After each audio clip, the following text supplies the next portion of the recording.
First. ആ teacher വന്നിട്ടുണ്ട് തോന്നുന്നു. എനിക്ക് തോന്നി ഞാൻ ടീച്ചർ എനിക്കത് മിസ്സാകാൻ പറ്റി. അങ്ങനെ കൺഗ്രാറ്റുലേഷൻസ് സുർമിക്ക്. ശരിക്കും മിസ് വന്നു. Good afternoon, ma'am. Good afternoon. Good afternoon. Good afternoon, ma'am. Good afternoon. Good afternoon, ma'am. Good afternoon. Good afternoon, ma'am. Good afternoon. Good afternoon, ma'am. Good afternoon.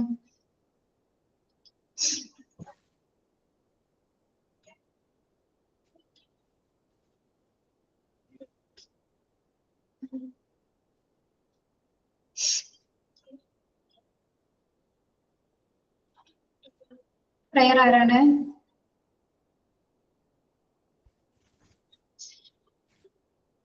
Prayer. Prayer ആരും പറഞ്ഞില്ലല്ലോ. ഞാൻ ചെല്ലട്ടെ. എങ്ങുമെങ്ങും നിറഞ്ഞൊരൻ ദൈവമേ, N കരളിൽ കുടിയിരിക്കണമേ. എന്റെ പാദം ഇടറാതിരിക്കുവാൻ എന്നും എന്നിൽ ദയാ ചൊരിയണമേ. പൂവിലൂറുന്ന പുഞ്ചിരി നീയല്ലോ, പുസ്തക പരിജ്ഞാനവും നീയല്ലോ, പുല്ലുമാടവും പൂവണിമേടയും തുല്യമാം തൊഴും ശക്തിയും നീയല്ലോ. നല്ല ബുദ്ധിയായ എൻ്റെ മനസ്സിലും നല്ല ശീലമായ രണ്ടു കൈകളിൽ നന്മയായി നീ കടന്നിരിക്കണമേ. എങ്ങുമെങ്ങും നിറഞ്ഞൊരൻ ദൈവമേ, എൻ കരളിൽ കുടിയിരിക്കണമേ. എന്റെ പാദം ഇടറാതിരിക്കുവാൻ എന്നും എന്നിൽ ദയാ ചൊരിയണമേ. Thank you miss. Okay, thought of the day. ഞാനാണ് മാം, സുറുമിയാണ്. പറഞ്ഞോ. All birds find shelter during rain, but the eagle avoids rain by flying above the clouds. Problems are common, but attitude makes the difference. എല്ലാവർക്കും problems ഉണ്ടാവും, പക്ഷെ ആ problem എങ്ങനെ തരണം ചെയ്യും അതനുസരിച്ചുള്ള ആറ്റിറ്റ്യൂഡ് അനുസരിച്ചാണ് എല്ലാവരുടെയും വിജയം ഇരിക്കുന്നത്. പ്രോബ്ലംസിന് തരണം ചെയ്യാൻ എല്ലാവരും ശ്രമിക്കുക. Thank you ma'am. Okay, sign in.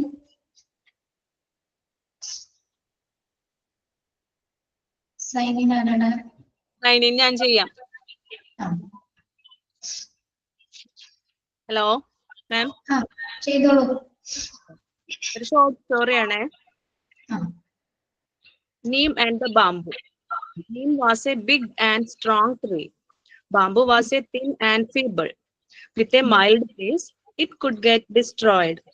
So the neem tree always laughed at the bamboo tree. One day a storm came, blew the neem tree down, but did not break bamboo tree. Moral is better to bend than break. Thank you. Okay. Good afternoon to all.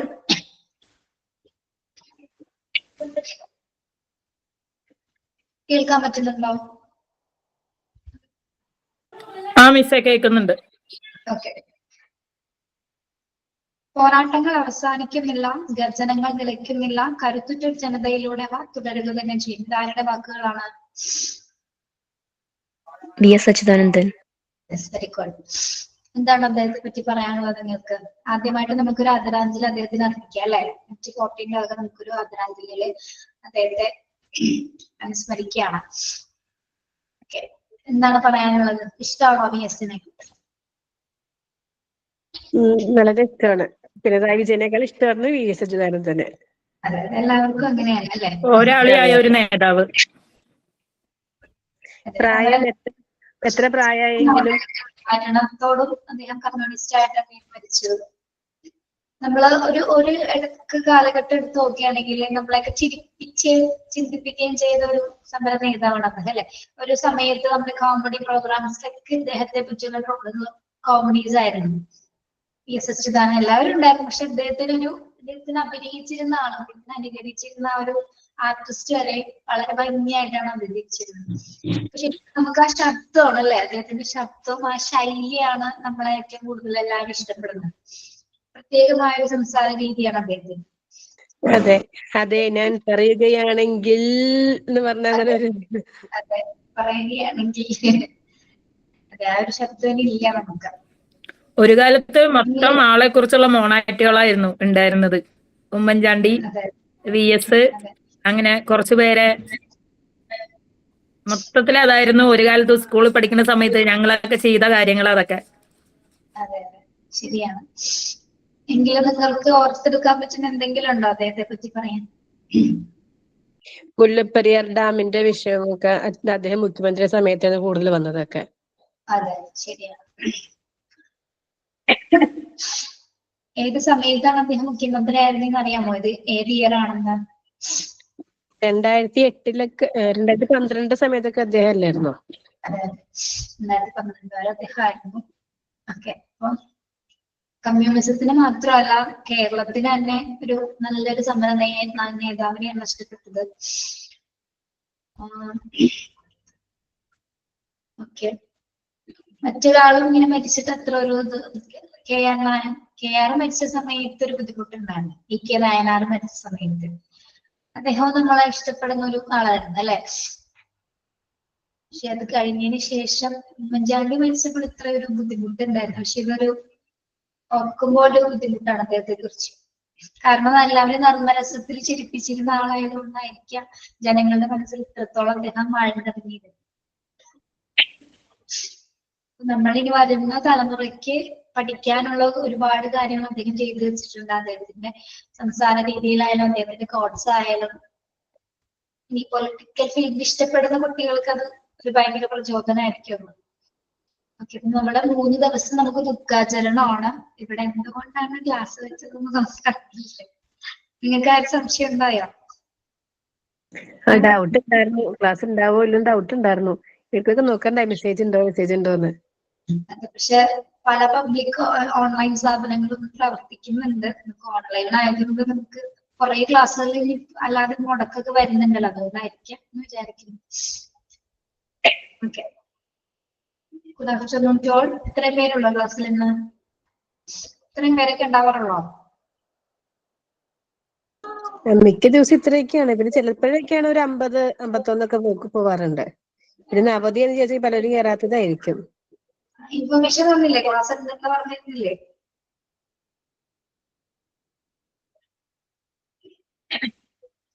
എന്താ message? Class ഉണ്ടെന്ന് information തന്നിരുന്നില്ലേ? Class ഇല്ലെങ്കിൽ message ഉണ്ടാവാറുണ്ടല്ലോ. അപ്പൊ message വരാത്തപ്പോ class ഉണ്ടെന്ന് അറിയാമായിരുന്നു. എങ്കിലും നമ്മളൊന്ന് കൊതിച്ചു. കുട്ടികളൊക്കെ എല്ലാവരും വീട്ടിലുണ്ടാവും അല്ലെ, അവധി ആയതുകൊണ്ട്. ഞാനൊക്കെ എന്റെ വീട്ടിലേക്ക് പോകുന്നു. എന്റെ വീട്ടിലാണ് എന്നിട്ട് ടെക്സ്റ്റ് നോട്ടൊന്നും ഇല്ല. ശരി, നമ്മള് ഇന്നലെ സോഷ്യൽ ഇമോഷണൽ എൻവയോൺമെന്റ് കംപ്ലീറ്റ് പറഞ്ഞല്ലോ. സെക്സ് ആൻഡ് കൾച്ചർ വരെ പറഞ്ഞല്ലോ അല്ലെ. ഓക്കെ, പെൺകുട്ടികൾക്ക് അച്ഛനോട് തോന്നുന്ന ആ ഒരു കോംപ്ലക്സിനെ നമ്മൾ എന്ത് പേരാ പറയുന്നത്? ഇലക്ട്ര അമ്മയോട് തോന്നുന്ന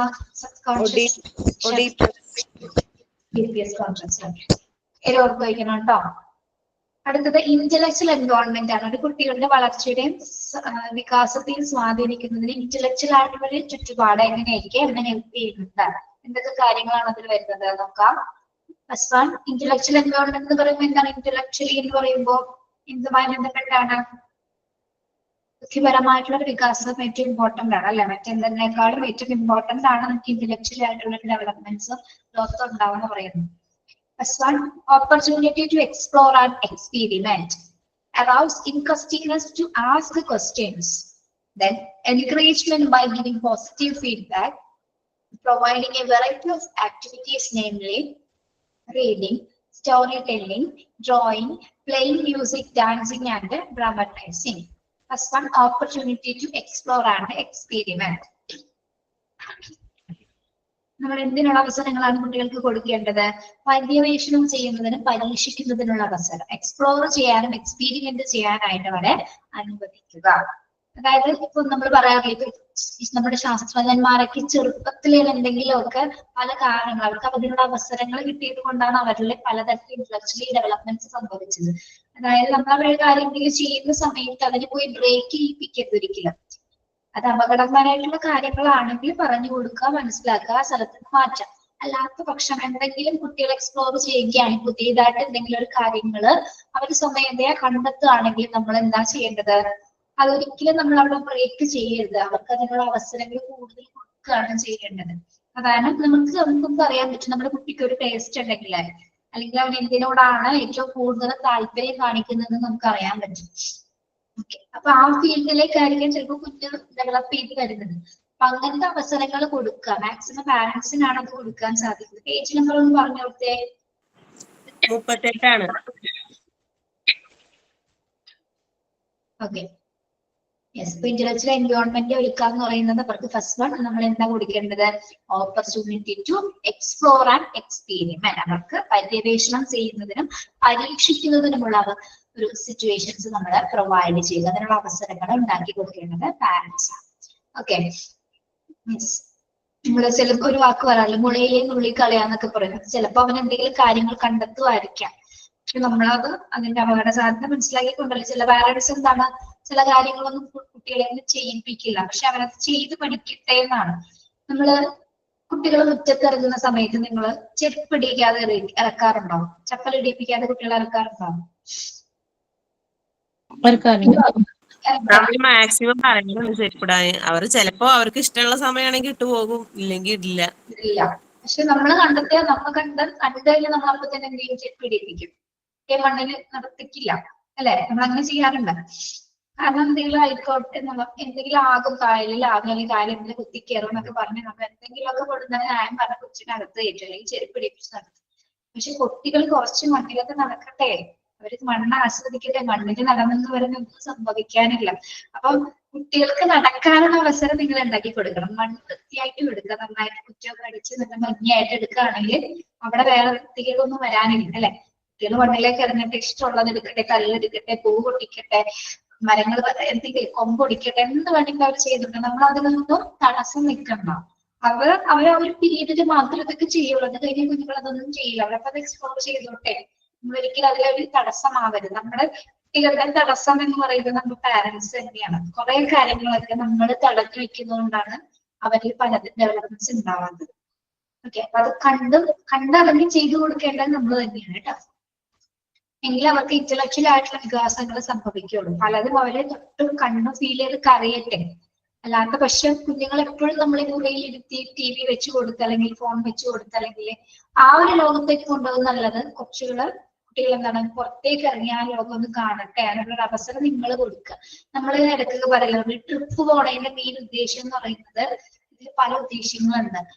നമ്മളോടൊപ്പം തന്നെ കുട്ടികൾ വിസിറ്റ് ചെയ്യുന്നുണ്ട് പല പ്ലേസുകൾ. അവർ പല കാഴ്ചകൾ കാണുന്നുണ്ട്, പലതരത്തില് പല കാഴ്ചകൾ. നമ്മുടെ പ്രകൃതിയുടെ കളർ എന്ന് പറഞ്ഞാൽ പച്ചയാണെന്നാണ് നമ്മൾ പറയുന്നത്. പച്ച മാത്രമാണോ പ്രകൃതിയിലുള്ളത്? ഒരു കളറ് പച്ച മാത്രമാണോ ഉള്ളത്? പച്ച കളർ മാത്രമാണോ നമ്മുടെ പ്രകൃതിക്ക്?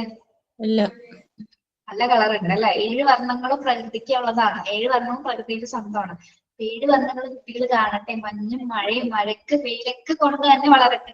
അങ്ങനെ ചെറുപ്പം മുതൽ വളരുവാണെങ്കിൽ ഒരു പ്രശ്നം ഉണ്ടാവില്ല. അല്ലാത്തപ്പോഴാണ് ഈ പ്രശ്നങ്ങളൊക്കെ വരുന്നത്. ഓക്കെ, അപ്പൊ നമ്മളാണ് അവസരങ്ങൾ കൊടുക്കേണ്ടത്, മനസ്സിലാക്കുക.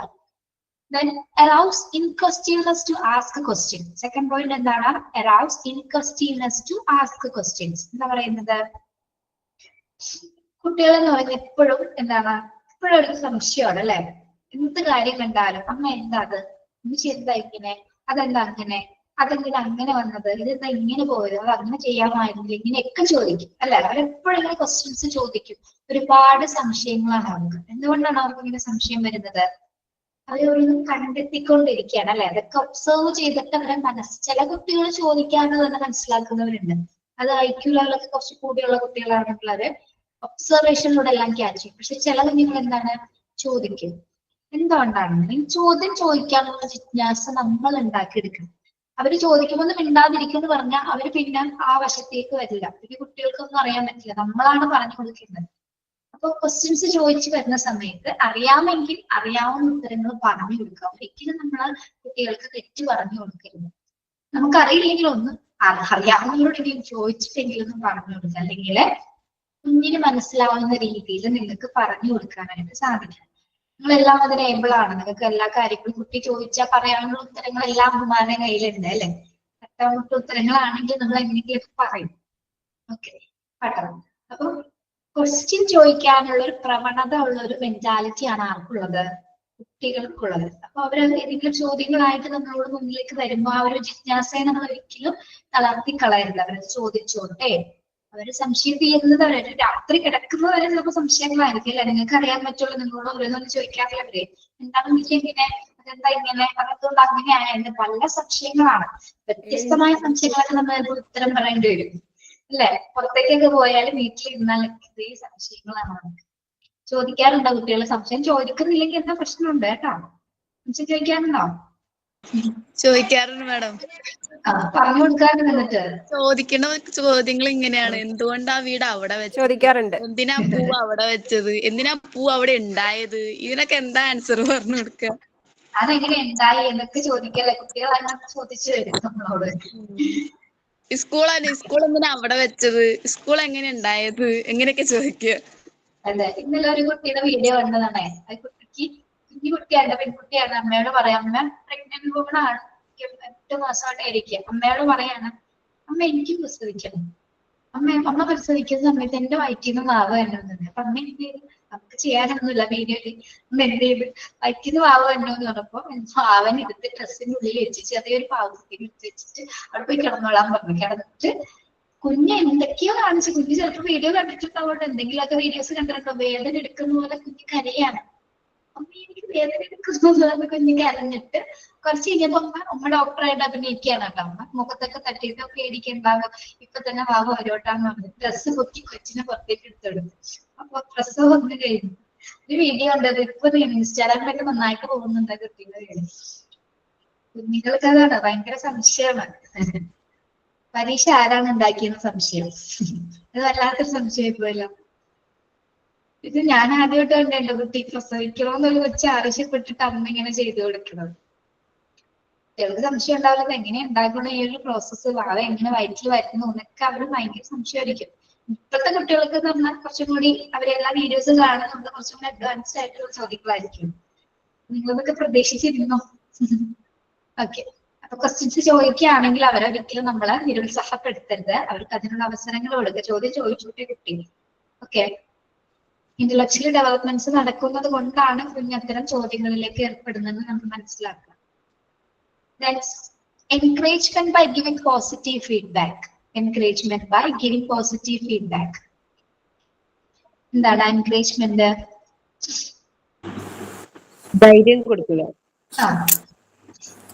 കുട്ടി, നിങ്ങളുടെ കുട്ടി എന്തെങ്കിലും ചെയ്ത് കഴിയുമ്പോൾ നിങ്ങൾ പോസിറ്റീവ് ഫീഡ്ബാക്ക് കൊടുക്കാറുണ്ടോ? കൊടുക്കാറുണ്ട്. എന്റെ മക്കൾക്ക് ക്രാഫ്റ്റിനോടാണ് താല്പര്യം. ക്രാഫ്റ്റ് വർക്ക് ചെയ്യാൻ. അപ്പൊ എന്തുണ്ടാക്കിയാലും കൊടുന്ന് കാണിച്ചു തന്നു തരും. കുട്ടി, ഞാൻ പറയട്ടെ, ഒരു വര വരച്ചാലോ ഒരു വെട്ടിട്ടാലോ എന്ത് കാണിച്ചാലും നമ്മളൊന്ന് സപ്പോർട്ട് ചെയ്ത് കൊടുക്കും. നമ്മുടെ ചെറിയൊരു സപ്പോർട്ട് മതി അവരൊന്ന് ഡെവലപ്പ് ചെയ്യാനായിട്ട് കേട്ടോ.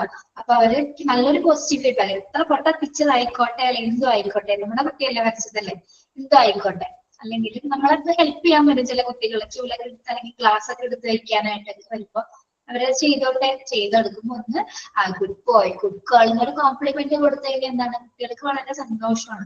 ഒരു നിമിഷം കുഞ്ഞുങ്ങൾ സന്തോഷിച്ചോട്ടെ.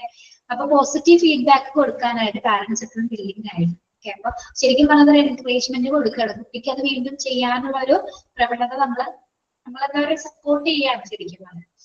ഓക്കെ. ഈ പോസിറ്റീവ് ഫീഡ്ബാക്സുകൾ കൊടുക്കുന്നത് എന്താണ്, അവർക്കുള്ളിൽ ഒരു പ്ലഷർ ഡെവലപ്പ് ചെയ്യാനായിട്ട് സഹായിക്കും.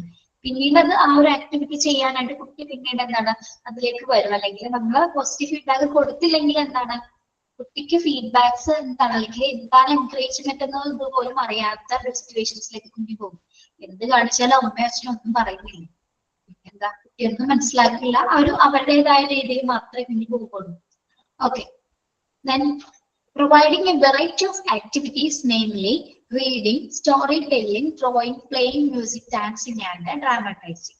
നമ്മൾ വെറൈറ്റി ആയിട്ടുള്ള ആക്ടിവിറ്റീസ് അവരുടെ ഇന്റലക്ച്വൽ ഡെവലപ്മെന്റ്സ് നടക്കാൻ വേണ്ടിയിട്ട് നമ്മൾ കുട്ടികൾക്ക് കൊടുക്കുക. എന്തൊക്കെ ആക്ടിവിറ്റീസ് ആണ് നമ്മൾ കൊടുക്കേണ്ടത്? ഫസ്റ്റ് വൺ റീഡിങ്, ചെറിയ സ്റ്റോറി ബുക്സുകൾ റീഡ് ചെയ്യാൻ കൊടുക്കുക. സ്റ്റോറി ടെല്ലിങ് നിങ്ങൾ പറഞ്ഞു കൊടുക്കുക, അല്ലെങ്കിൽ അവരെ കൊണ്ട് അത് പറയിപ്പിക്കുക. അല്ലെങ്കിൽ കുട്ടികളെ സംബന്ധിച്ചിടത്തോളം ക്രിയേറ്റീവ് തിങ്കർ ആണ് അവർ. നിങ്ങളുടെ കുട്ടികൾ സ്വന്തമായിട്ടൊക്കെ ഉണ്ടാക്കി കഥ പറയാറില്ലേ? ഇല്ലാത്ത കഥകളൊക്കെ പറയാറില്ല മുല്ലൊക്കെ. നമുക്ക് കേട്ടിട്ടും കൂടി ഉണ്ടാവില്ല ചിലപ്പോ, അല്ലേ? അമ്മ അവിടെ അങ്ങനെ ഉണ്ടായിരുന്നു, എനിക്ക് 5 കൊമ്പ് ഉണ്ടായിരുന്നു, അല്ല ആ മുയലിന് 10 കൊമ്പ് ഉണ്ടായിരുന്നു എന്നൊക്കെ പറഞ്ഞ് ഇല്ലാത്ത കഥകളൊക്കെ ക്രിയേറ്റ് ഇമാജിനേഷൻ ആണ് അവരുടെ. അവരത് പറഞ്ഞോട്ടെ, അവരെ അതൊരു കപ്പാസിറ്റിയാണ്. അങ്ങനെ പറയാൻ കിട്ടുന്നത് തന്നെ കുട്ടികൾക്ക് എന്തെങ്കിലും ഒരു ടാലന്റ് ഉള്ളതുകൊണ്ടാണ്. ചില കുഞ്ഞുങ്ങൾ പാട്ട് പാടും, ഉണ്ടാക്കി പാട്ടുകളാണ്, ഇല്ലാത്ത ലിറിക്സ് ഒക്കെ കൂട്ടിച്ചേർത്ത്. ഇപ്പൊ ഇറങ്ങിയ പാട്ട് തന്നെ ചിലപ്പോ അവര് പാടുന്ന വേറെ ലിറിക്സ് ആയിരിക്കും, അല്ലെ? അങ്ങനെ ചെയ്യാനുള്ള കപ്പാസിറ്റി അവർക്ക് ഉണ്ട്. അപ്പൊ അങ്ങനെയുള്ള അവസരങ്ങൾ നമ്മൾ കൊടുക്കുക. പിന്നെ ഡ്രോയിങ്, ഇഷ്ടമുള്ള പടം അവർ വരച്ചോട്ടെ, അതിനെ നമ്മൾ എൻകറേജ് ചെയ്ത് കൊടുക്കുക. ഒന്നില്ലെങ്കിൽ ആദ്യം കാണിച്ചു കൊടുക്കുക. ഇതൊക്കെ ടെൻഡൻസി അവർക്ക് ഉണ്ടോ എന്ന് അറിയണമെങ്കിൽ നമ്മൾ ആദ്യം, ചിലപ്പോൾ കുഞ്ഞുങ്ങൾ കാണിച്ചെന്നിരിക്കില്ല, നമ്മളൊന്ന് കൂടി എടുത്ത് ചെയ്ത് കൊടുക്കുമ്പോഴായിരിക്കും ആ ടേസ്റ്റ് അവർക്ക് ഉണ്ടെന്ന് അറിയാൻ പറ്റും. ചില കുട്ടികളെ നമ്മൾ നേരെ അറിയാൻ പറ്റും, അവർ ചെയ്യുന്ന ആക്ടിവിറ്റീസ് കണ്ടാൽ അവരതിനാണ് ടേസ്റ്റ് നമുക്ക് അറിയാൻ പറ്റും. പിന്നെ പ്ലേയിങ് മ്യൂസിക്, എന്താണ് പ്ലേയിങ് മ്യൂസിക്? പ്ലേയിങ് മ്യൂസിക് എന്താണ്? ഹലോ, കേൾക്കുന്നില്ലേ?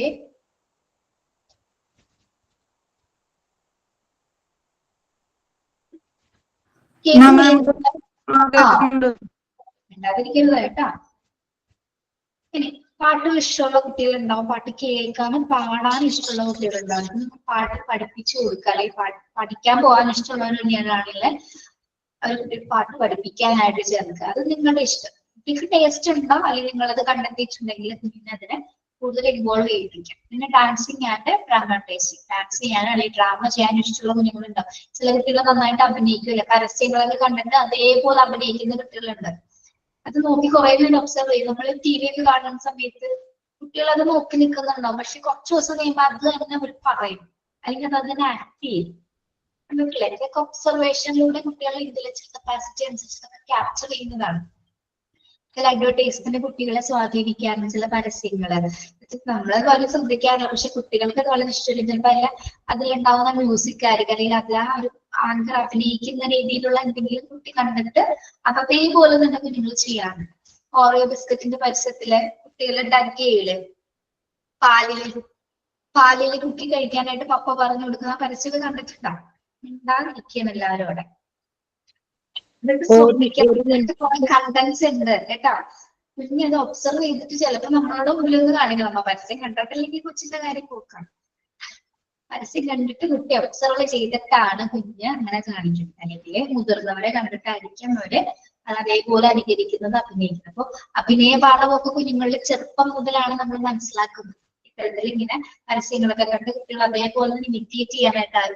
അനുകരണം ഒരു കലയാണ്, അല്ലെ? ഇമിറ്റേറ്റ് ചെയ്യാൻ പറ്റുന്നത് കുട്ടികളുടെ ഒരു മെന്റൽ കപ്പാസിറ്റിയാണ് ശരിക്കും പറഞ്ഞത്. അതായത് നമ്മൾ പറഞ്ഞല്ലോ, ഇപ്പൊ VS അച്യുതാനന്ദൻ അനുകരിക്കാൻ പറ്റുന്നത് തന്നെ, അതായത് അദ്ദേഹത്തിന്റെ മുഴുവൻ കാര്യങ്ങൾ ഒരാൾ പറയുന്നതോ അല്ലെങ്കിൽ മറ്റൊരാൾക്ക് അവതരിപ്പിക്കുക, ഇമിറ്റേറ്റ് ചെയ്യാൻ പറ്റുന്നത് വളരെ ടാലന്റഡ് ആയിട്ടുള്ളവർക്ക് മാത്രമേ പറ്റുള്ളൂ. കുട്ടികള് നിങ്ങളുടെ മുത്തശ്ശൻ ചുമച്ചെടുപ്പം മുത്തശ്ശനും മുത്തശ്ശിയൊക്കെ മുത്തശ്ശൻ ചുമക്കുന്നത് പോലെ, മുത്തശ്ശൻ നടക്കുന്നത് പോലെ ചില കുട്ടികൾ അഭിനയിച്ച് കാണിക്കും. ഓക്കെ, അതൊക്കെ അവരെ ഒബ്സർവ് ചെയ്തിട്ടാണ് കുഞ്ഞുങ്ങൾ അതൊക്കെ ചെയ്യുന്നത് കേട്ടോ. അതെ, പരസ്യത്തിലെ സെന്റൻസസ് പറയും, അവരുടെ കൂടെ പറയും, അല്ലെ? പരസ്യം വരുന്ന സമയത്ത് കംപ്ലീറ്റ് ഡയലോഗ്സും കുട്ടികൾ അവിടെ ഇരുന്ന് പറയും. ഇതൊക്കെ കുട്ടികൾ ഒബ്സർവേഷൻ ചെയ്യുന്നതിലൂടെയാണ് ഇതൊക്കെ സംഭവിക്കുന്നത്.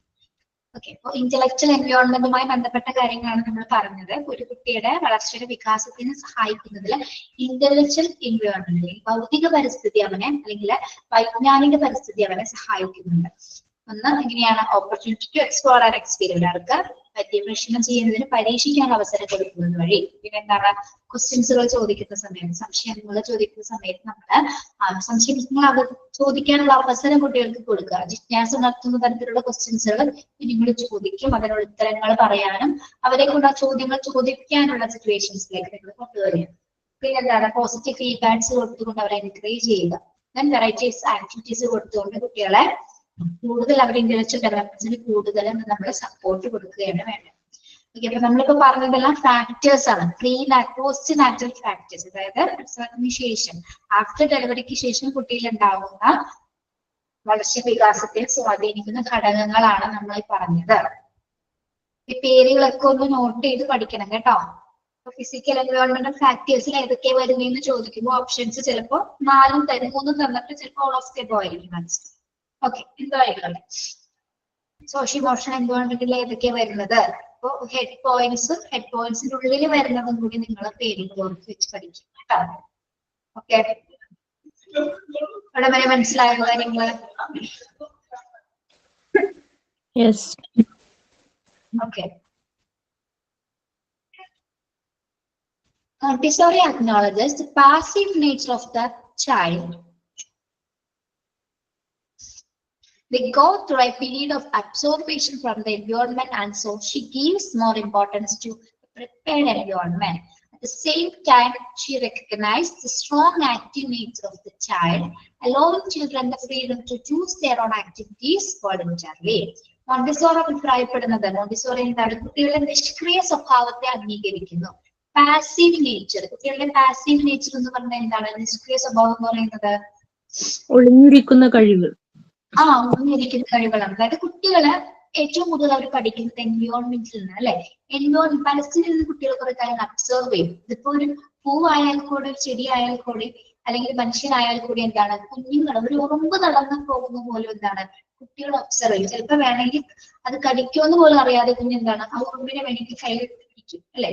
പാറ്റ എന്തിനു വേണമെങ്കിൽ എന്താണ് കുഞ്ഞുങ്ങൾ ഒബ്സർവ് ചെയ്യുന്നുണ്ട്. അപ്പൊ ചുറ്റുപാട് നടക്കുന്ന പല കാര്യങ്ങളും ഒബ്സർവ് ചെയ്യാനുള്ള ഒരു കപ്പാസിറ്റി ആർക്കുണ്ട്? കുട്ടികൾക്കുണ്ട്, അല്ലെ? അപ്പൊ മോണ്ടിസോറി അഭിപ്രായപ്പെടുന്നത് അവര് എൻവയോൺമെന്റുമായിട്ട് ഒരുമിച്ച് വളരെയാണ്, അല്ലെ? ഒരു നമ്മൾ പറയില്ലേ, പരിസ്ഥിതിയോട് ഇടങ്ങി ചേർന്നുള്ള ഒരു പഠനമാണ് ഏറ്റവും നല്ലത്. ഏറ്റവും അഭികാമ്യം അത് തന്നെയാണ്. At the same time, she recognizes strong active nature of the child. അപ്പോൾ കുട്ടികളുടെ അബ്സോർവേഷന്റെ നേച്ചറും അല്ലെങ്കിൽ പാസീവ് നേച്ചറിനെയും കൂടി മോണ്ടിസോറി പ്രോത്സാഹിപ്പിക്കുന്നുണ്ട്. അതോടൊപ്പം തന്നെ എന്താണ്, strong active of the child, എന്താണ് active nature of the child എന്ന് പറഞ്ഞാൽ കുട്ടികൾ എപ്പോഴും എങ്ങനെയായിട്ടുള്ള ഒരു നേച്ചറിലായിരിക്കും ഉണ്ടാവുക? എങ്ങനെയായിരിക്കും കുട്ടികൾ എപ്പോഴും? കുട്ടികൾ എങ്ങനെയാണ്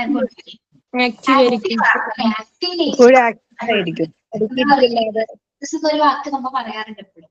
റെസ്റ്റ്ലെസ് എന്ന് പറയുന്നത് ശരിക്കും കുഞ്ഞ് ആക്റ്റീവ് ആണ്. അതിനൊരിക്കലും നമ്മളതൊരു കുട്ടിക്ക് എന്തോ കുഴപ്പമുണ്ട് അല്ലെങ്കിൽ അവൻ ചാട് നോടുന്നു എന്നൊക്കെ പറയുന്നത് ഹൈപ്പർ ആക്ടിവിറ്റി എന്ന് പറയുന്നത് വേറെ സംഭവമാണ്. പക്ഷെ റെസ്റ്റ്ലെസ് ആയിട്ടിരിക്കുന്ന കുട്ടികൾ എപ്പോഴും ആക്റ്റീവ് ആണ്, അവർ ആക്റ്റീവ് നേച്ചറാണ് കാണിക്കുന്നിരിക്കുന്നത്.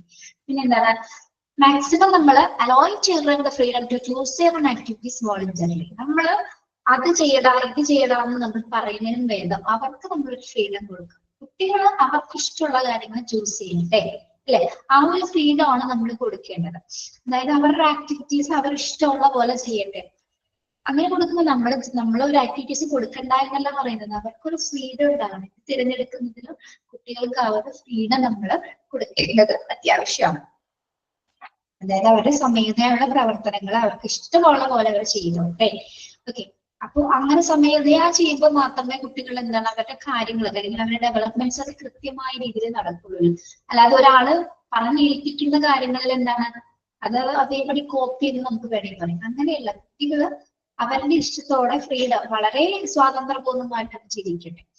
ഇഷ്ടമുള്ളത് കണ്ടെത്തട്ടെ, തൊടട്ടെ, പിടിക്കട്ടെ, എടുക്കട്ടെ, മുറിയലിന് മുറിഞ്ഞോട്ടെ, മുറിയെന്ന് നമുക്ക് മനസ്സിലാവും, അല്ലെ?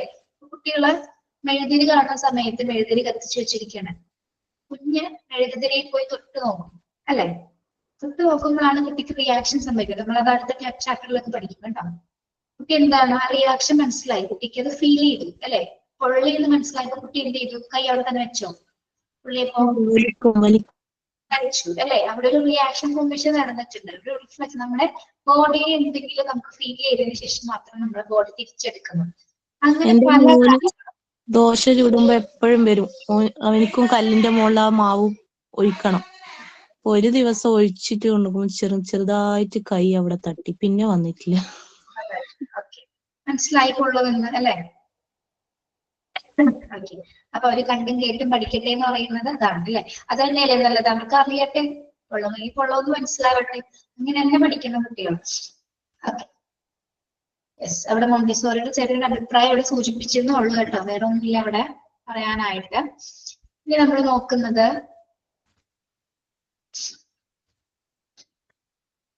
മൈൽ സ്റ്റോൺസ് ഓഫ് ഡെവലപ്മെന്റ് ആണ്. മൈൽ സ്റ്റോൺസ് എന്താണ് മൈൽ സ്റ്റോൺ എന്ന് പറയുന്നത്? നാഴികക്കല്ലാണോ? നാഴികക്കല്ല്. നമ്മുടെ എല്ലാ വികസനത്തിൽ എന്താണ് ഡെവലപ്മെന്റ്സിൽ ഒരു മൈൽ സ്റ്റോൺസിലൂടെയാണ് നമ്മളെല്ലാവരും കടന്നു പോയിരിക്കുന്നത്. മൈൽ സ്റ്റോൺ എന്ന് പറയുമ്പോൾ നാഴികക്കല്ല് എന്ന് പറയാൻ തന്നെ സൂചിപ്പിക്കുന്നതിന്റെ കാര്യം എന്തായിരിക്കാം?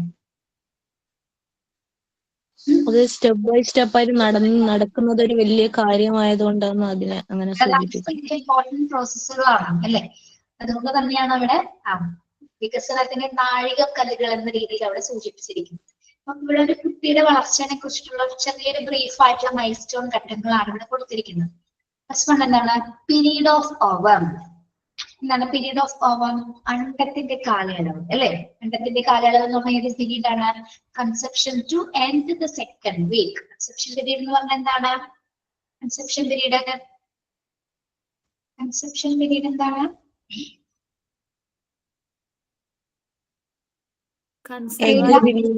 എഗ് റിലീസ് ചെയ്യുന്ന പീരീഡ് അല്ലെ? അതായത് ഫസ്റ്റ് വീക്ക്, സെക്കൻഡ് വീക്ക്, ആദ്യത്തെ സെക്കൻഡ് വീക്കിലാണ് അവിടെ പീരീഡ് ഓഫ്, അതായത് അണ്ടത്തിന്റെ കാലയളവ് എന്ന് പറയുന്നത്. ഓക്കെ, ഇനി അടുത്തത് എന്താണ്? Period of embryo. എന്താണ് എംബ്രിയോ? അതൊക്കെ നിങ്ങൾക്ക് അറിയാൻ പറ്റും അല്ലെ? മറന്നു പോയിട്ടുണ്ടാവില്ലല്ലോ. എംബ്രിയോ ആവുന്ന പീരീഡ്, എംബ്രിയോ ആവുന്ന കാലയളവ് അതെപ്പോഴാണ്? 2 to 8 അല്ലെ? സെക്കൻഡ്, അതായത് 2 to 8 എന്ന് പറഞ്ഞാൽ എന്താണ്? ഏത് മുതൽ ഏത് വരെയാണ്? സെക്കൻഡ് വീക്ക് 8ാമത്തെ ആഴ്ച വരെയുള്ള ഒരു വീക്കിലാണ് എന്ത്? എംബ്രിയോയുടെ പീരീഡ് വരുന്നത്, അല്ലെങ്കിൽ ഭ്രൂണത്തിന്റെ കാലഘട്ടം. മറ്റേതെന്താണ്? എന്ന് പറയുന്നത് എന്താണ്? അണ്ടം. മറ്റേതെന്താണ്? Period of embryo. എംബ്രിയോ എന്ന് പറയുന്നത് ഭ്രൂണമാണ് അല്ലെ? ഭ്രൂണത്തിന്റെ കാലഘട്ടം എന്ന് പറയുന്നത് 2 to 8 വീക്ക്. അടുത്തത് എന്താണ്? Tries to hold up the head steady. കുട്ടിയുടെ തല ഉറയ്ക്കുന്ന പ്രായം എപ്പോഴാണ്? തല ഉറയ്ക്കുന്നത് 8 months until birth. Yes, 8 months until birth. ജനനം മുതൽ, ജനന മാസം മുതൽ നമ്മുടെ 8ാമത്തെ ഒരു മാസം വരെ നമ്മൾ പറയില്ലേ കുഞ്ഞിന്റെ തല വിളിച്ചിട്ടില്ല എന്ന് പറയില്ലേ? വിളിക്കാത്ത പക്ഷെ കുഞ്ഞെങ്ങനെയായിരിക്കും കിടക്കുന്നത്? അല്ലെന്ന് പറഞ്ഞിരിക്കോ? ഇല്ല. ഓക്കെ. പിന്നെ കുഞ്ഞ് ഇരിക്കാൻ ആരംഭിക്കുന്നത് എപ്പോഴാണ്? Sitting time 2 to 5 months. 2 to 5 months വരെ. 5 മാസം വരെയുള്ള ഒരു പീരീഡ് ആണോ? 2 to 5 months.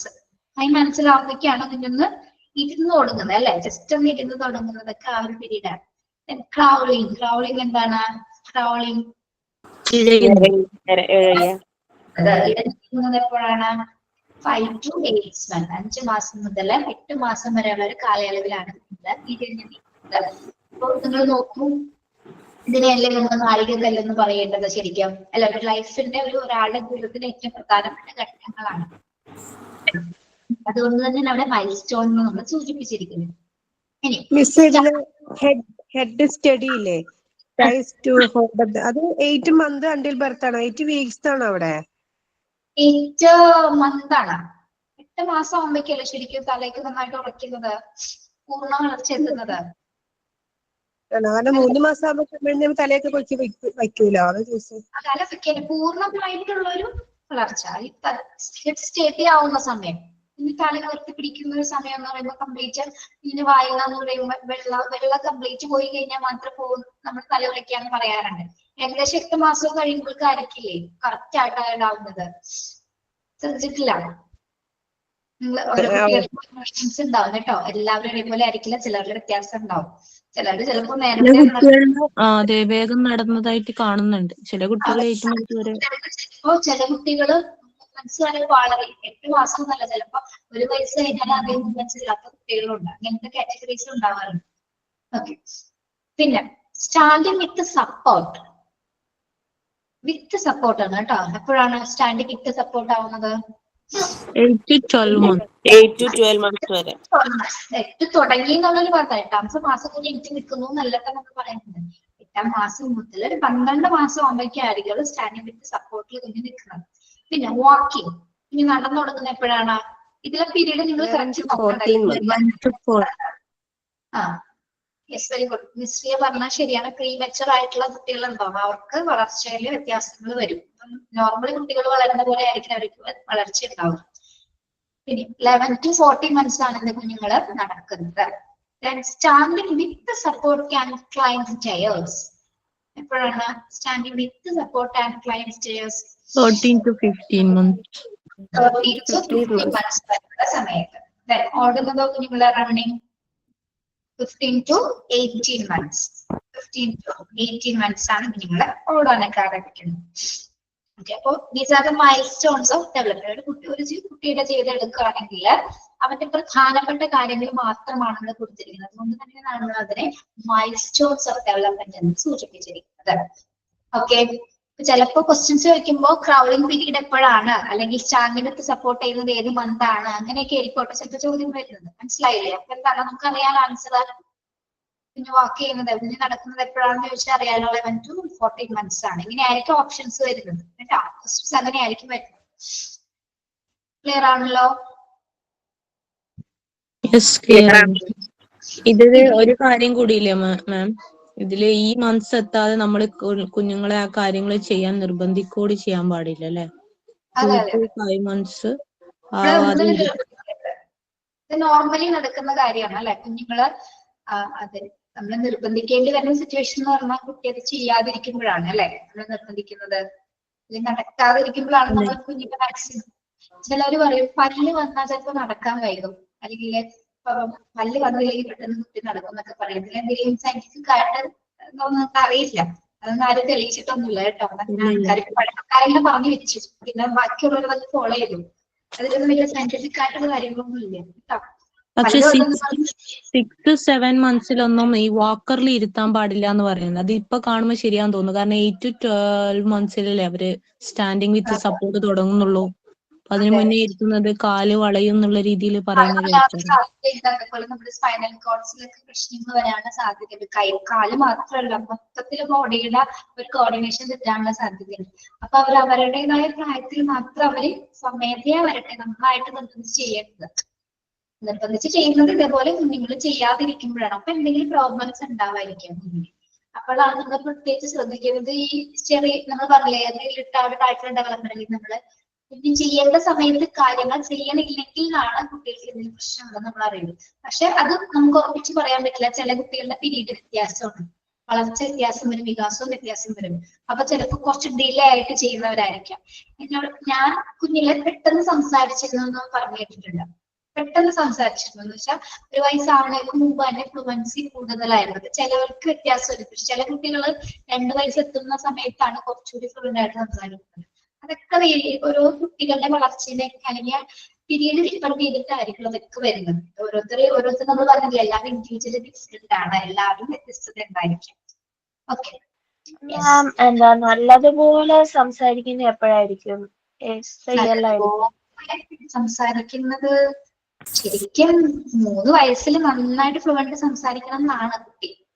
3 വയസ്സാകുമ്പോൾ കൃത്യമായിട്ട് പറയും അല്ലേ? ഏകദേശം മോനിപ്പം 1.5 വയസ്സുണ്ട്. അവൻ ആന കാക്കാന്നൊക്കെ പറയും. 3 വയസ്സിൽ കുട്ടി നന്നായി സംസാരിച്ചിട്ടുണ്ട്. കാരണം അവരുടെ ബാക്കിയുള്ള കാര്യങ്ങൾ സ്റ്റാർട്ട് ചെയ്യുന്നത് ഇന്റലക്ച്വലി ബാക്കി ഡെവലപ്മെന്റ്സ് ഒക്കെ അപ്പോഴാണ് സ്റ്റാർട്ട് ചെയ്തിരിക്കുന്നത് അല്ലെ. അവർ പ്രീ സ്കൂളിൽ പോകുന്നത് KG സെക്ഷനിലൊക്കെ ആയി തുടങ്ങുന്നത് ആ ഒരു സമയമാണ്. ആ ഒരു സമയമാകുമ്പോഴേക്കും. പക്ഷെ നിങ്ങൾ കണ്ടിട്ടുണ്ടോ 5ാം ക്ലാസ്സിൽ പഠിക്കുന്ന കുട്ടികൾ, ചില കുട്ടികൾ വരും ഇപ്പോഴും മര്യാദക്ക് വർത്താനം പറയാത്ത കുട്ടികളുണ്ട് ഇല്ലേ?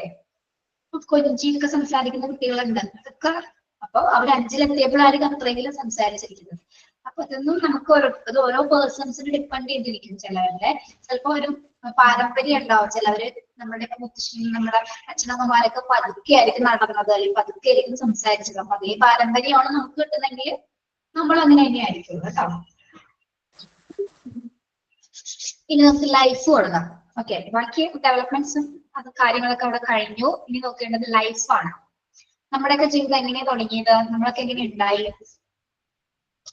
നമ്മളൊക്കെ ഒരൊറ്റ കോശത്തിൽ നിന്ന് രൂപപ്പെട്ട ആൾക്കാരാണ് അല്ലെ എല്ലാവരും. അതുമായി ബന്ധപ്പെട്ട കുറച്ച് കാര്യങ്ങളാണ് നമ്മളിത് പഠിച്ചിട്ടുണ്ടാവുന്ന 10ാം ക്ലാസ്സിൽ ബയോളജിയിലൊക്കെ പഠിച്ചിട്ടുണ്ടാവും. എങ്കിലും നമ്മളൊക്കെ ഒന്ന് റിമൈൻഡ് ചെയ്യും.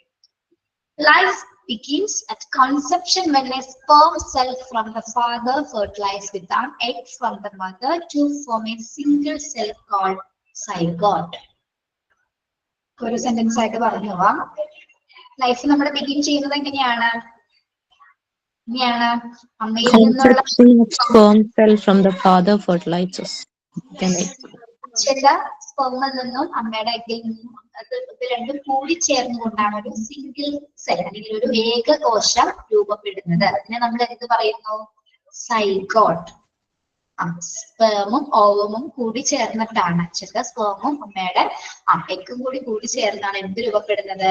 ഒരു ഏകകോശം രൂപപ്പെടുന്നത്. അതിന്റെ പേരാണ് എന്ത്? സിംഗിൾ സെല്ലിനെ പറയുന്ന പേരാണ് സൈഗോട്ട്. അണ്ടർലൈൻ ചെയ്യാം കേട്ടോ, ടെക്സ്റ്റ് ഉള്ളവര് ഉണ്ടാവും. Okay. The zygote, which is a fertilized cell, contains 46 chromosomes. The mother and the father contribute 23 each. ഈ സൈഗോട്ട് എന്ന് പറയുന്നത് എന്താണ്? ഒരു ഫെർട്ടിലൈസ്ഡ് ആയിട്ടുള്ള സെല്ലാണ് അല്ലെ. ഫെർട്ടിലൈസ് എന്ന് പറഞ്ഞാൽ എന്താണ്? ഫെർട്ടിലൈസ്ഡ് വളക്കൂറുള്ള എന്നാണോ? ഫെർട്ടിലൈസ് എന്ന് പറഞ്ഞാൽ കൂടിച്ചേരുക എന്നുള്ള അർത്ഥമാണ്. വളർച്ച പ്രാപിച്ചത്. നമ്മൾ ഫെർട്ടിലൈസ്ഡ് ലാൻഡ് എന്ന് പറയാറില്ല. അപ്പൊ അതെന്താ ഫെർട്ടിലൈസ്ഡ് ലാൻഡ് എന്ന് പറയാലോ? ഫലപുഷ്ടമായതോ? ഫലപുഷ്ടമായ സെൽസ്. ഓക്കെ. അപ്പൊ നമ്മൾ ഈ സൈഗോട്ട് എന്ന് പറയുന്നത് ഒരു ഫെർട്ടിലൈസ്ഡ് ആയിട്ടുള്ള സെല്ലാണ്. അതില് 46 ക്രോമസോംസിനെയാണ് അത് ഉൾക്കൊള്ളുന്നത്. 46 ക്രോമസോം എന്ന് പറയുന്നത് എന്താണ്? അച്ഛനിൽ നിന്നും 23 ക്രോമസോമും അമ്മയിൽ നിന്ന് എത്രയാണ്? കേട്ടത് 23. രണ്ടുപേരുടെ 23 ക്രോമസോംസ്. അപ്പൊ 46 ക്രോമസോമും കൂടി ചേർന്നിട്ടുള്ള ഒരു ഒറ്റ കോശമാണ് എന്താ? ഫെർട്ടിലൈസ്ഡ് ആയിട്ടുള്ള ഒരു സെല്ലാണ് ആര്? ഈ സൈഗോട്ട് എന്ന് പറയുന്നത്, അല്ലെങ്കിൽ ആ ഏകകോശം എന്ന് പറയുന്നത്. ഇനി hundreds of invisible particles called genes are found within each of these thread-like bodies. ഇനി ഈ ക്രോമസോംസിനകത്ത് മറ്റു കുറച്ച് കാര്യങ്ങൾ കൂടി ചേരുന്നുണ്ട്. ആരാണ് ഈ ജീൻ എന്ന് പറയുന്നത്? ജീൻ കേട്ടിട്ടുണ്ടോ നിങ്ങള്? കേട്ടിട്ടുണ്ട്. എന്താണത്? നമുക്ക് ഫാദറിന് വരുന്ന ജീൻസ് പറയുന്നു. കൃത്യമായിട്ട് അറിയില്ല, അങ്ങനെ പറയുന്നതൊക്കെ. അതായത് ഈ ക്രോമസോമത്തിനകത്ത് നമുക്ക് അദൃശ്യമായിട്ടുള്ള കുറച്ച് കാര്യങ്ങൾ, ഇതാണ് 100 of invisible particles എന്ന് പറഞ്ഞോളും. കണ്ടില്ലേ? 100 of invisible particles എന്ന് പറഞ്ഞാൽ അതിന്റെ ഒരു പിക്ചർ ഓർമ്മയുണ്ട് മാം. നമ്മള് പഠിച്ചതിൽ ഒരു ഏണി പോലെ ഇങ്ങനെ ഒരു പിക്ചർ കാണിക്കുന്നില്ല. ഇതിനെയാണ് നമ്മൾ എന്തെന്ന് പറയുന്നത്? ത്രെഡ് പോലെ ഉണ്ടാകുന്നത്. അതിനെയാണ് നമ്മൾ ജീൻ എന്ന് പറയുന്നത്. ഇതാണ് നമ്മൾ എന്ത് നിർണ്ണയിക്കുന്നത്? These genes control hereditary traits. നമ്മുടെ പാരമ്പര്യങ്ങളൊക്കെ നിർണ്ണയിക്കുന്നത് ആരാണ്? ജീനാണ് അല്ലെ. ക്രോമസോംസിൽ അടങ്ങിയിരിക്കുന്ന ഈ ഇൻവിസിബിൾ ആയിട്ടുള്ള പാർട്ടിക്കിൾസ് ആയിട്ടുള്ള ജീൻസ് ആണ് നമ്മുടെ ഹെറിഡിറ്ററി ട്രെയ്റ്റ്സ്, അല്ലെങ്കിൽ നമ്മുടെ പാരമ്പര്യത്തെ നിർണ്ണയിക്കുന്നത്. ഓക്കെ. യെസ്.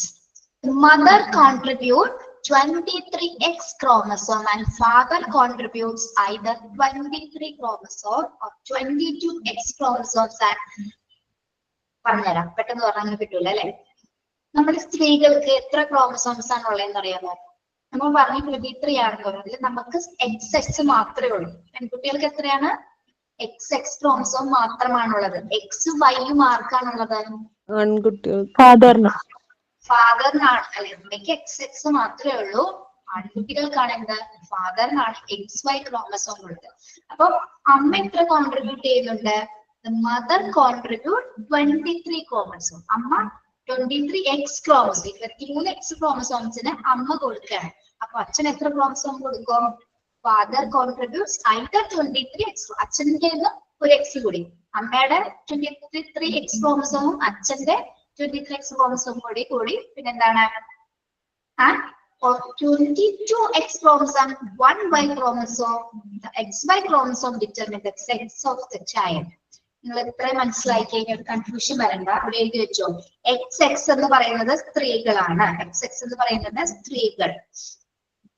മാം, നമ്മൾ സ്കാനിങ്ങില് നമ്മൾ നോക്കില്ലേ പെൺകുട്ടിയാണോ ആൺകുട്ടിയാണോ എന്നൊക്കെ? ഇങ്ങനെ നോക്കും. XX എന്ന് പറയുന്നത് ആരാണ്? ഇപ്പൊ പെൺകുട്ടിയാണ്. നമുക്ക് X മാത്രമേ ഉള്ളൂ. Y ആർക്കാണുള്ളത്? XY ക്രോമസോംസ് ഉള്ളത് ആർക്കാണ്? ആൺകുട്ടികൾക്കാണ് കേട്ടോ. XY. അപ്പൊ നമ്മുടെ എന്ത് നിർണ്ണയിക്കുന്നത് ആരായിരിക്കും? അപ്പോ XY chromosome determine the sex of the child. XY chromosome ആണ് കുട്ടി ആണാണോ പെണ്ണാണോ എന്ന് നിർണ്ണയിക്കുന്നത്. XY chromosome XY ആവുമ്പോ ഏത് കുട്ടി ആയിരിക്കും? XY ആവുമ്പോ ബോയ് ആയിരിക്കും. ആൺകുട്ടി ആയിരിക്കും. If the father contributes, ശ്രദ്ധിക്കുക, if the father contributes 23X chromosome, അച്ഛനിൽ നിന്നുള്ള 23X ക്രോമസോമോ, the child will be എന്താവും? അപ്പോ അച്ഛനിൽ നിന്ന് അമ്മയിൽ നിന്നും എക്സും അച്ഛനിൽ നിന്ന് വൈയും വരുമ്പോൾ എന്ത് കുട്ടിയാവും? ബോയ്. ആൺകുട്ടിയാവും കേട്ടോ. അതാണ് XX എന്ന് പറയുന്നത്. XX എന്ന് പറയുന്നത് ഗേൾ ചൈൽഡ്, XY എന്ന് പറയുന്നത് ബോയ് ചൈൽഡ്. അപ്പൊ ഇങ്ങനെയായിരിക്കും അല്ലേ? XX എന്ന് പറയുന്നത് ഇങ്ങനെയായിരിക്കും. അപ്പൊ XX എന്ന് പറയുന്നത് ഗേളിന് മാത്രമുള്ളതും XY എന്ന് പറയുന്നത് ബോയ്, Y കോൺട്രിബ്യൂട്ട് ചെയ്യാൻ കഴിവുള്ളത് ബോയ്ക്ക് മാത്രമാണ്. അത് സംടൈംസ് XX തന്നെയാണ് ഫാദർ കോൺട്രിബ്യൂട്ട് ചെയ്തിട്ടുണ്ടെങ്കിൽ അത് ഗേൾ ആയിരിക്കും. XX 22 ഒരു Yയും ഉണ്ടെങ്കിൽ അത് ബോയ് ആയിരിക്കും. കറക്റ്റ് ആണോ? ബോയ് ആയിരിക്കും. XY വന്നാൽ മാത്രമേ അത് ബോയ് ചൈൽഡ് ആയിട്ടായിരിക്കും. XX വരുമ്പോഴാണ് കുട്ടികൾ ഫോം ചെയ്യുന്നത്. XUം ഗേൾ ആയിരിക്കും. ഗേൾ ചൈൽഡ് ആണ്. നിങ്ങൾക്ക് പെൺകുട്ടീനെയാണോ ആൺകുട്ടീനെയാണ് ഇഷ്ടം? എല്ലാവർക്കും രണ്ടും ഇഷ്ടമാണ്. മാം, ഞാൻ എന്റെ മൂത്ത കുട്ടികളുടെ സ്കാനിങ് റിപ്പോർട്ട് ഒക്കെ എടുത്തു വെച്ചിട്ട് ലാസ്റ്റത്തെ 4ാമത്തെ ആളുടെ റിപ്പോർട്ടും കൂടി ഇന്നിങ്ങനെ ചെക്ക് ചെയ്തിട്ടുണ്ടായിരുന്നു. X ആണോ XY ആണോ എന്നൊക്കെ ടെസ്റ്റ് ചെയ്തിട്ടുണ്ടായിരുന്നു. നമുക്കറിയാൻ പറ്റുന്നതാണ്. ലിംഗനിർണയം കുറ്റകരമാണ് അല്ലെ? പറയില്ല, ശിക്ഷാർഹമാണ്. കുട്ടിയുടെ ലിംഗം നിർണയിക്കുന്നത് തെറ്റാണ് അല്ലെ? ഇന്ത്യയിലാണ് ലീഗലി അത് നമുക്ക് പറ്റുന്ന കാര്യമല്ല. ഓക്കെ, പക്ഷെ നമ്മള് അറിയാവുന്നവർ കാണിക്കൊക്കെ നോക്കിക്കഴിഞ്ഞാൽ അറിയാൻ പറ്റും. അതിൽ ഇത് എഴുതിയിട്ടുണ്ടാവും. ഡോക്ടേഴ്സിന് അറിയാൻ പറ്റും. നിങ്ങളിപ്പോ പഠിച്ചിട്ടില്ലല്ലോ. ഇനി പ്രഗ്നന്റ് ആവുന്ന ആരെങ്കിലും ഉണ്ടെങ്കിൽ സ്കാൻ ചെയ്യുമ്പോൾ ചെക്ക് ചെയ്താൽ. പക്ഷെ ആ ഒരു സസ്പെൻസ് അത് ചെക്ക് ചെയ്ത് അറിയുന്നില്ല. നമുക്ക് ആ ഒരു മൊമെന്റിൽ അറിയുന്നല്ലേ നല്ലത്. അതിനല്ലേ ഏറ്റവും നല്ലത്. അപ്പൊ അറിയുന്നല്ലേ നല്ലത്. അല്ലാതെ നേരത്തെ അറിയുമ്പോ ആ ഒരു അതറിഞ്ഞാൽ ചിലപ്പോ ഇനി ഇംഗ്ലീഷ് മാർക്ക് പോയാലും നമ്മളെ ധാരണകളൊക്കെ തെറ്റിപ്പോയി എന്ന് പറയാം. എന്റെ മോൻ എന്റെ സർപ്രൈസിങ് ആയിരുന്നു. കാരണം എന്റെ ഹസ്ബൻഡിന്റെ ഫാമിലി മൊത്തം ഗേളാ. അപ്പൊ എന്റെ ഹസ്ബൻഡ് പേര് വരെ ഗേളിന്റെ നെയിം മാത്രമേ കണ്ടുവച്ചിട്ടുള്ളൂ. ബോയിന്റെ നെയിം കണ്ടുവച്ചിട്ടുണ്ടായിരുന്നില്ല. പക്ഷെ പ്രസവിച്ചപ്പോ ബോയ് ആണ്. പേരിടാൻ വേണ്ടി നമ്മള് ഏകദേശം Okay.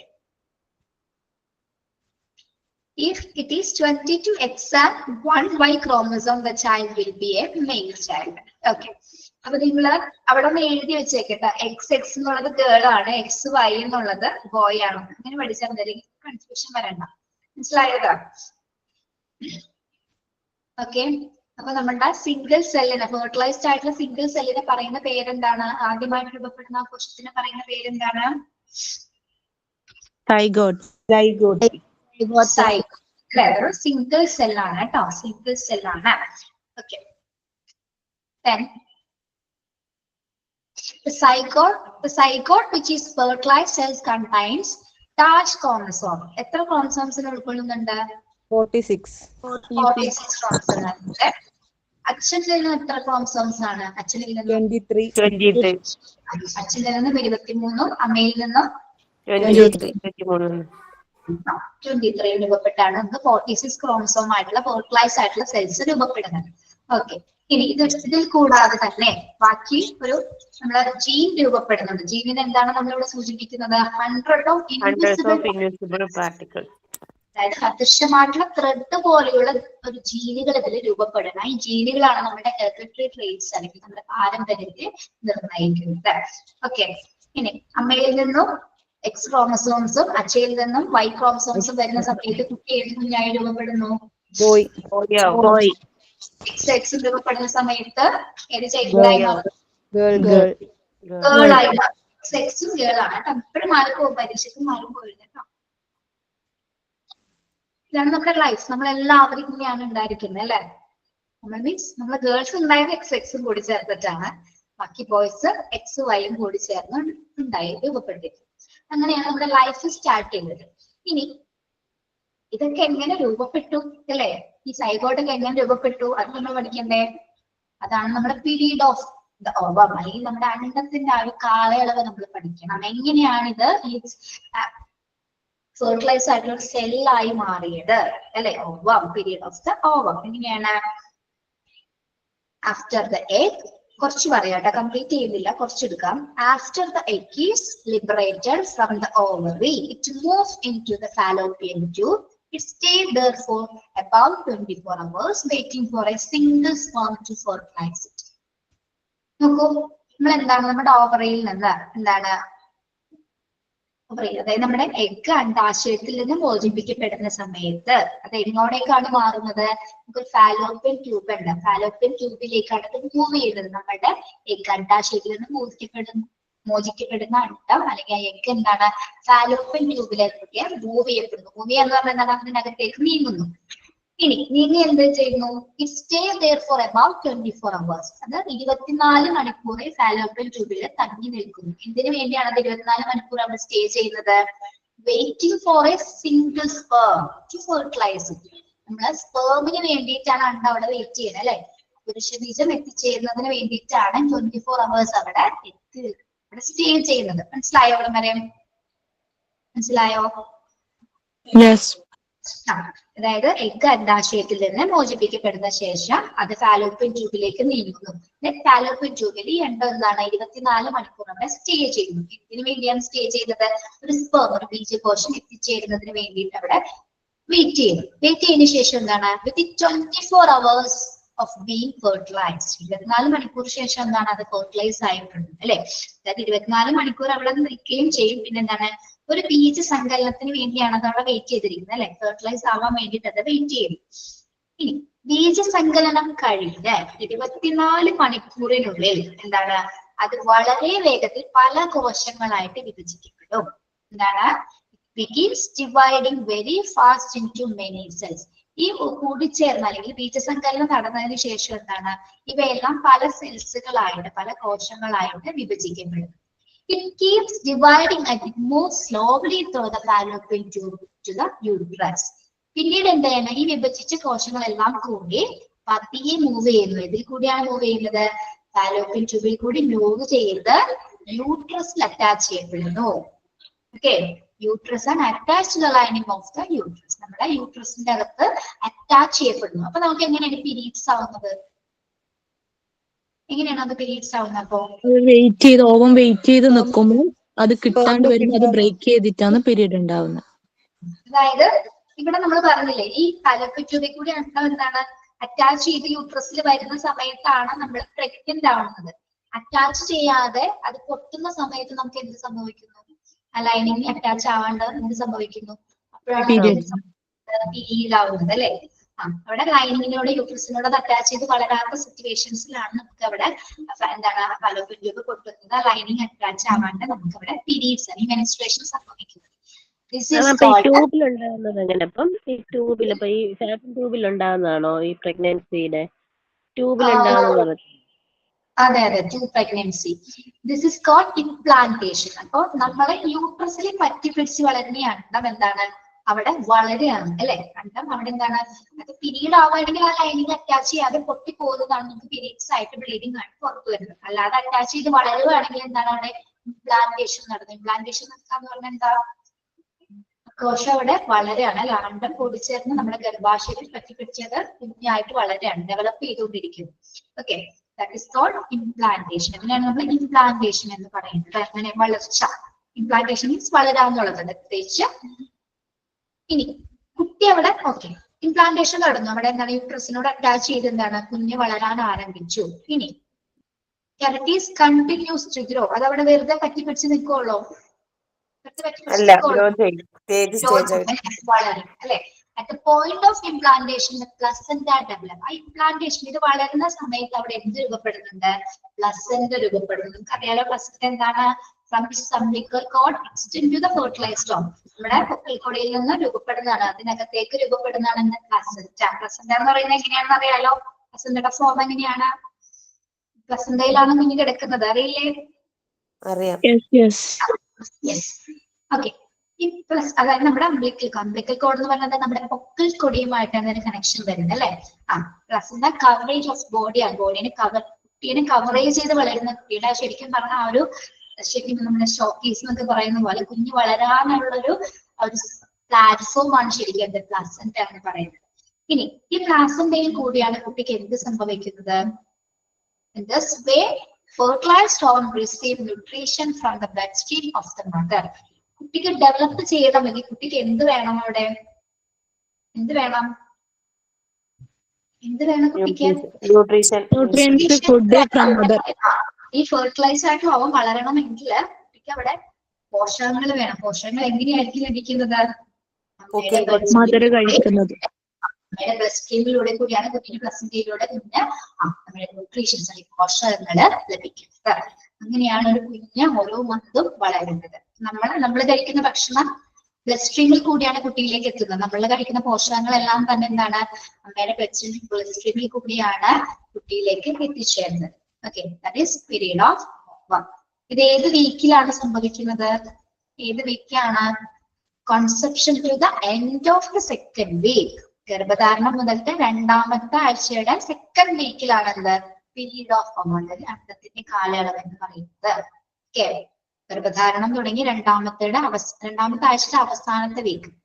Okay, second end of the second വീക്കിലാണ് നമുക്ക് എന്ത് സംഭവിക്കുന്നത്?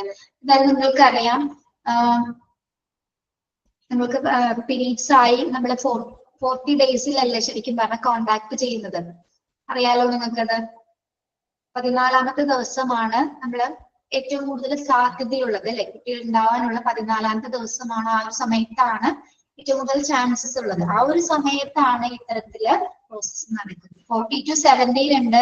ശരിക്കും പറഞ്ഞാൽ 23 ഡേയ്സ് വരെ സാധ്യതയുണ്ട്. കുട്ടിയാവാനുള്ള സാധ്യത 23 ഡേയ്സ് വരെ ഉണ്ട്.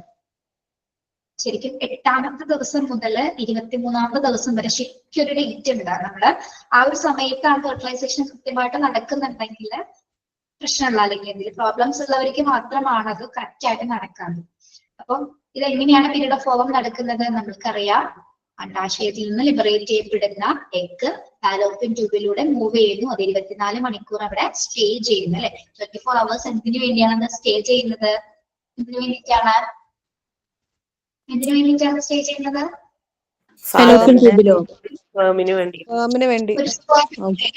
ബീജകോശം ഫെർട്ടിലൈസ് ആയിട്ടുള്ള ബീജസങ്കലനത്തിന് വേണ്ടിയിട്ടാണ് അവിടെ വെയിറ്റ് ചെയ്തിരിക്കുന്നത്. അതിനുശേഷം എന്താണ് വെയിറ്റ് ചെയ്തതിനു ശേഷം ബീജസങ്കലനം നടന്നു കഴിഞ്ഞാൽ അത് പല സെല്ലുകളായിട്ട് വിഭജിക്കപ്പെടുന്നു. പിന്നീട് എന്താണ് പതിയെ ഫാലോപ്പിയൻ ട്യൂബിൽ കൂടി മൂവ് ചെയ്ത് യൂട്രസിന്റെ ലൈനിനോട് അറ്റാച്ച് ചെയ്ത് വളരുന്നതിനെയാണ് നമ്മൾ ഇംപ്ലാന്റേഷൻ എന്ന് പറയുന്നത്. ഇനി കുട്ടി അവിടെ വെച്ച് എന്താണ് അവിടെ ഡെവലപ്പ് ചെയ്യാണ്, കുഞ്ഞ് അവിടെ ഗ്രോ ചെയ്തുകൊണ്ടിരിക്കുന്നത്. At the point of implantation ആ വളർച്ചയുടെ ഘട്ടത്തിലാണ് പ്ലസന്റ ഡെവലപ്പ് ചെയ്യുന്നത്. പ്ലസന്റയുടെ അകത്തേക്ക് കുട്ടിക്ക് അമ്മയുടെ ബ്ലഡ് സ്ട്രീമിൽ കൂടിയാണ് കുട്ടിക്ക് എന്താണ് ന്യൂട്രീഷൻസ് എല്ലാം തന്നെ ഈ സൈക്കോട്ട് റിസീവ് ചെയ്യുന്നത്, അല്ലെങ്കിൽ ഓവം റിസീവ് ചെയ്യുന്നത് അമ്മയുടെ ബ്ലഡ് സ്ട്രീമിൽ കൂടിയാണ് കുട്ടിക്ക് വേണ്ടുള്ള പോഷകങ്ങള് റിസീവ് ചെയ്യപ്പെടുന്നത്. That is A period of ovum. Okay, മനസ്സിലായോ? ഓക്കെ, അപ്പൊ നിങ്ങളൊന്ന് വായിച്ചു നോക്കുന്നത്. 1 മണി കഴിഞ്ഞോ? കഴിഞ്ഞു. ഓക്കെ, സൈനൗട്ടൊന്നും വേണ്ട കേട്ടോ, അടുത്ത സമയം വൈകിയില്ലേ, ക്ലാസ് ഉണ്ടടിച്ചിട്ട് വരാം. എടുത്ത ഭാഗം ഒന്ന് വായിച്ചു നോക്കണം കേട്ടോ. Thank you. ലെഫ്റ്റ് ആയിക്കോളൂ. നിങ്ങളുടെ സമയം പോയോ?